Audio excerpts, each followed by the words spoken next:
Bismillahirrahmanirrahim. Assalamualaikum warahmatullahi wabarakatuh.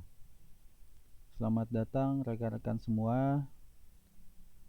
Hari ini untuk mata kuliah dasar manajemen dan bisnis, materi kita mengenai perusahaan dan lingkungan perusahaan.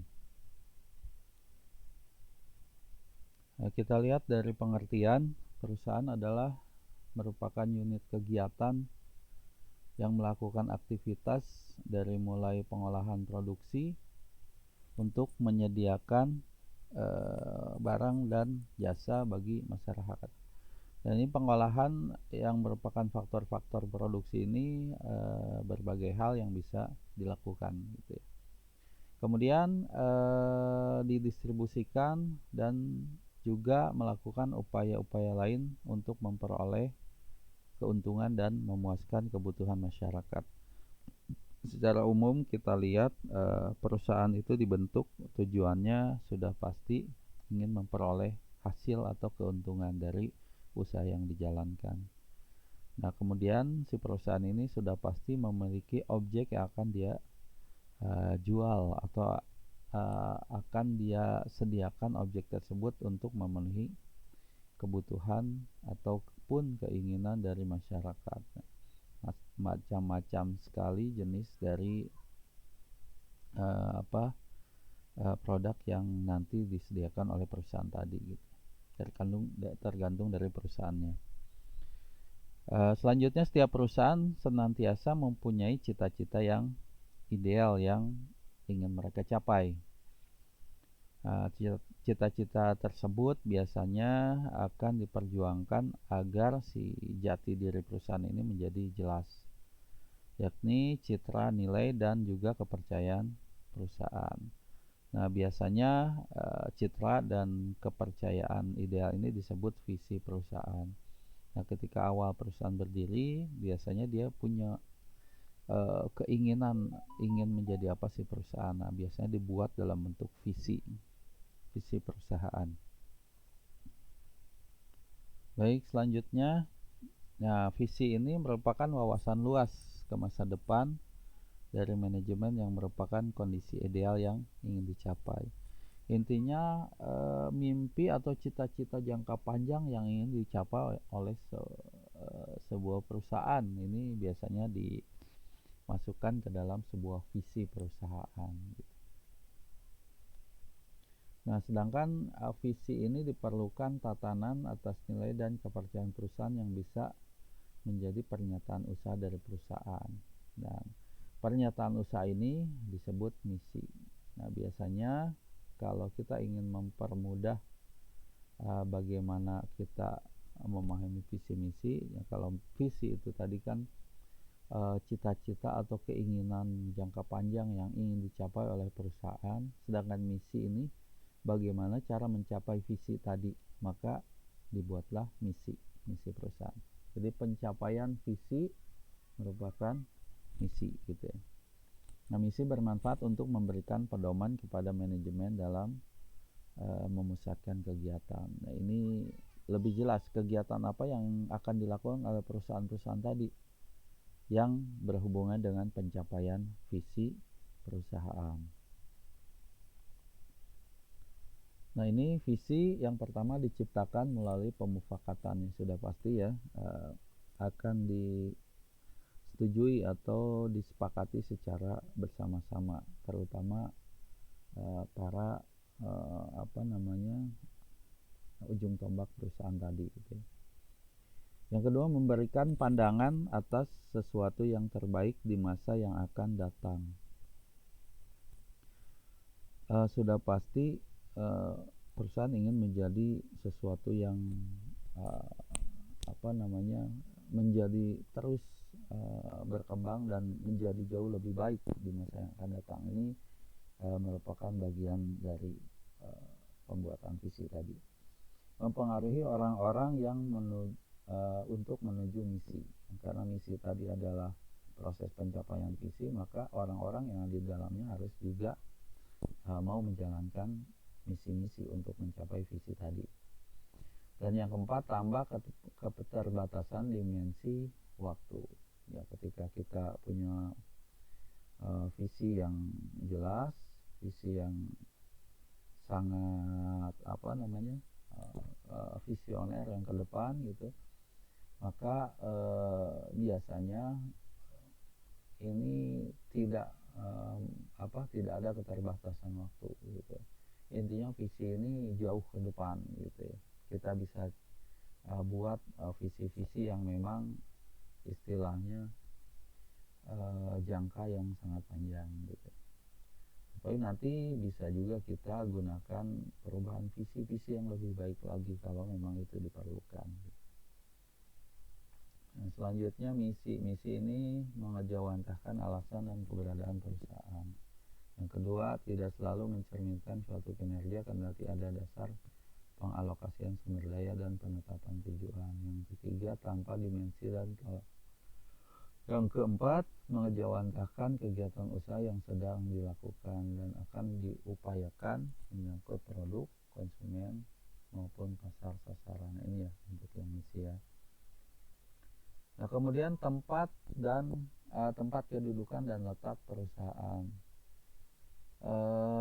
Ini merupakan kantor pusat perusahaan tersebut gitu ya. Intinya kantor di mana perusahaan ini dipusatkan ya, atau kantor tempat perusahaan ini berada, yang paling utama biasanya terpusat tadi ya. Tempat kedudukan perusahaan pada umumnya dipengaruhi oleh faktor kelancaran hubungan dengan lembaga lain seperti lembaga pemerintah, keuangan, dan pelanggan. Intinya sesuatu yang memudahkan perusahaan tadi untuk bergerak gitu ya. Lokasi perusahaan adalah tempat perusahaan melakukan kegiatan fisik atau pabrik. Letak perusahaan dipengaruhi oleh faktor ekonomi. Ini merupakan salah satu faktor penting ya untuk menunjang efisiensi perusahaan, terutama kaitannya dengan biaya gitu ya. Efisiensi seperti yang dibahas yang lalu ya, ada efektif, ada efisien. Efektif itu tepat sasaran, sedangkan efisien tepat biaya atau tepat sumber daya.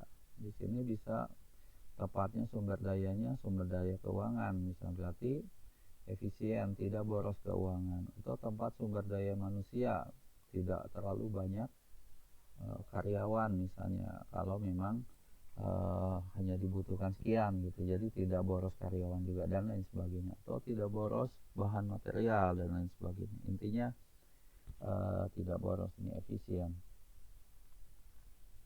Kemudian letak perusahaan dibedakan menjadi 4, ada yang terikat dengan keadaan alam, ada yang terikat dengan sejarah, yang terikat oleh pemerintah, dan juga dipengaruhi oleh faktor ekonomi. Kita lihat yang pertama, yang terikat dengan alam. Ini biasanya berhubungan dengan ketersediaan atau adanya bahan baku yang mudah dicari gitu. Umumnya perusahaan berkaitan dengan tambang terletak di daerah produksi alamnya. Ini otomatis kalau tambang yang ditambang misalnya batu bara, ya harus ada di lahan batu bara gitu. Maka perusahaannya pun untuk mempermudah didirikan di sana. Terkait sejarah, ini biasanya contohnya misalnya batik di Jogja. Nah, ini juga terkait sejarah karena misalnya batik ini turun temurun gitu ya, karena berhubungan dengan sejarah pembuatan batiknya tadi. Kemudian pemerintah, yang terikat dengan pemerintah, dasar pentimbangannya biasanya keamanan, politik, kesehatan, dan sebagainya. Biasanya perusahaan yang berhubungan dengan pemerintah ya. Contohnya ini juga bahan kimia yang berbahaya ditentukan lokasi dan terisolir dari pemerintah, karena kan tadi ada faktor keamanan mungkin untuk bahan kimia dan juga kesehatan dan lain sebagainya. Ini berhubungan dengan aturan pemerintah. Dipengaruhi oleh faktor ekonomi, misalnya di sini juga ketersediaan bahan mentah, tenaga air, tenaga kerja, modal, transportasi, dan juga kesesuaian iklim. Baik, selanjutnya perusahaan dan lembaga sosial. Perusahaan akan melakukan kegiatan produksinya hingga mencapai tingkat keuntungan maksimum. Di sisi lain, perusahaan merupakan suatu unit kegiatan produksi yang menyediakan barang dan jasa bagi masyarakat. Dan untuk kegiatan ini sering disebut lembaga sosial gitu ya. Laba bukan satu-satunya tujuan perusahaan, masih terdapat berbagai tujuan lain seperti memberi kesempatan kerja, mengurangi pengangguran, dan upaya pengabdian masyarakat. Jadi biasanya kita sering dengar CSR ya, corporate social responsibility. Jadi perusahaan punya tanggung jawab sosial juga, dia harus tidak selalu mencari keuntungan saja, harus seimbang gitu ya. Tujuan pendirian perusahaan yang pertama tujuan ekonomis, ini menciptakan laba, pelanggan, dan juga pengembangan perusahaan. Nah, untuk tujuan sosial ini juga perusahaan memperhatikan keinginan investor, karyawan, penyedia, dan faktor produksi maupun masyarakat luas. Nah, kedua tujuan ini saling mendukung antara sosial dan juga ekonomi gitu ya, memberikan kepuasan kepada keinginan konsumen dan pelanggan. Jadi seimbang gitu ya. Kemudian perusahaan sebagai sistem. Nah, ini perusahaan merupakan sebagai suatu sistem, suatu kesatuan dari unit yang saling berinteraksi gitu ya. Saling baik langsung maupun tidak langsung untuk mencapai tujuan perusahaan tertentu gitu ya. Perusahaan pasti punya tujuan yang ingin dicapai, dan ini biasanya ada kesatuan dari unit yang saling berinteraksi gitu. Baik, selanjutnya di sini gambaran dari perusahaan sebagai sistem ya. Ada yang pertama pemilik modal, pengelolaan keuangan dan kemajuan perusahaan. Ini berhubungan dengan sana pemilik modal. Kemudian ada kepada lembaga peneliti, ini untuk membantu pendanaan, dan juga kepada pekerja, membayar gaji, memenuhi fasilitas kerja. Untuk konsumen, menyediakan barang dan jasa yang bagus. Kemudian ada lagi kepada perantara atau mediator, memberi imbalan jasa mereka ya, yang memang membantu perusahaan untuk tercapai tujuannya perusahaan. Kepada pemerintah, ini membayar pajak. Kepada pemasok, memberi balas jasa ya sesuai apa yang dia pasok. Kemudian kepada pesaing, menciptakan iklim usaha yang bergairah ya. Ketika ada pesaing, otomatis biasanya kita bahu membahu untuk bisa menciptakan produk yang terbaik gitu ya kepada konsumen, agar nanti kita bisa dilirik oleh konsumen daripada produk yang ada pesaing. Jadi sebetulnya secara positifnya konsumen akan mendapatkan produk yang lebih baik dengan adanya persaingan ini gitu. Sifat sistem perusahaan yang pertama adalah kompleks. Yang kedua sebagai suatu kesatuan atau unit. Yang ketiga sifatnya beragam. Yang keempat saling tergantung. Yang kelima dinamis atau terus bergerak ya. Nah, fungsi perusahaan ada dua. Fungsi perusahaan apabila kedua fungsi tersebut dijalankan dengan lancar, terkoordinir, terintegrasi. Yang pertama adalah fungsi operasi. Nah, ini pembelian dan produksi, pemasaran, keuangan, personalia, akuntansi, administrasi, teknologi informasi, transformasi dan komunikasi, pelayanan umum, dan undang-undang. Fungsi operasi, dan ini fungsi operasi. Kemudian ada fungsi pembelian, fungsi produksi, pemasaran, keuangan, dan lain sebagainya ke bawah. Yang kedua adalah fungsi manajemen. Fungsi manajemen ini perencanaan, pengorganisasian, pengarahan, pengendalian, atau kalau kita sering dengar ada singkatan POAC, planning, organizing, executing, controlling gitu ya. Ini yang umumnya digunakan. Ada singkatan POAC atau POAC. POAC ini disingkat dalam proses yang pertamanya adalah planning, organizing, executing, controlling gitu.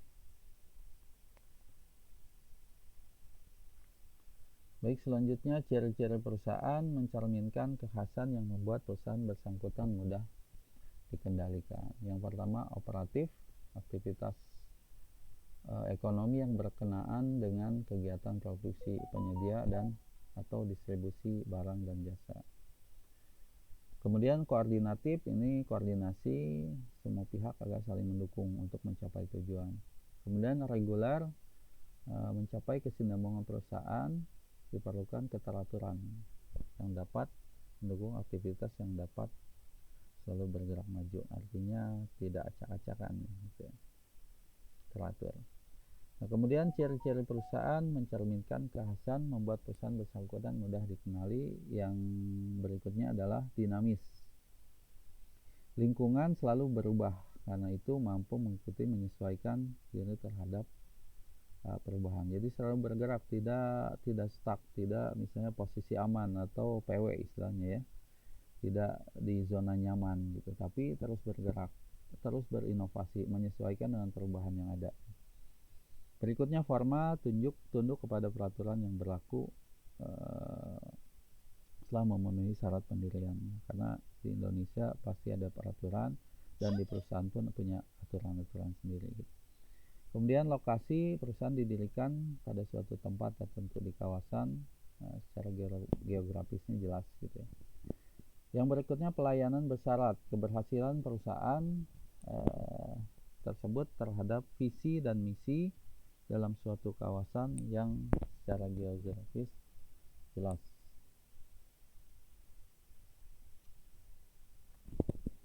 Selanjutnya lingkungan perusahaan dibedakan menjadi lingkungan eksternal, lingkungan internal.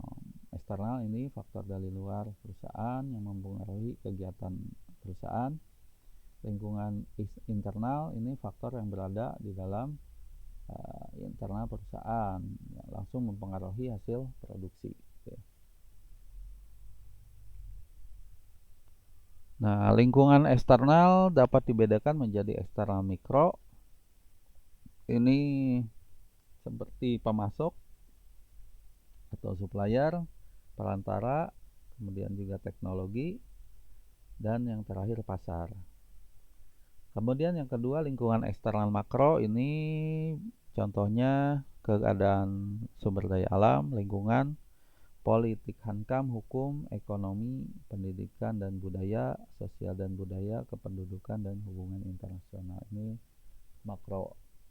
Untuk lingkungan internal, di sini contohnya tenaga kerja, peralatan mesin, permodalan, bahan mentah, setengah jadi, pergudangan, sistem informasi dan administrasi sebagai acuan pengambilan keputusan. Baik, itu materi kita di pertemuan yang ke-12 ya. Kita sudah masuk pertemuan 12. Materi kita mengenai perusahaan dan lingkungan perusahaan.